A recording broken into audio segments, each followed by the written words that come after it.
राज्यातील 27 पैकी 2 महापालिका व 32 पैकी 17 जिल्हा परिषदांमध्ये आरक्षणाच्या मर्यादेचे पालन झालेले नाही.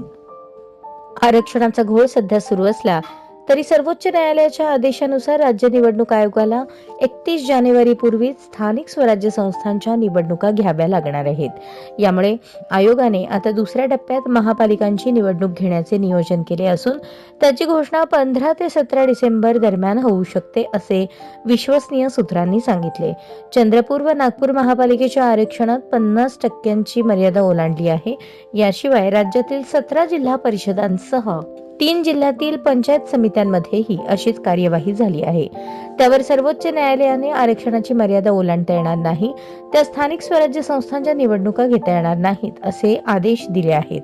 50% मर्यादा पालन केलेल्या स्थानिक स्वराज्य संस्थांच्या निवडणुकांसाठी कोणताही अडथळा नाही. मात्र 17 जिल्हा परिषदांची निवडणूक मागे ठेवून 15 जिल्हा परिषदांची निवडणूक घेता येणार नाही.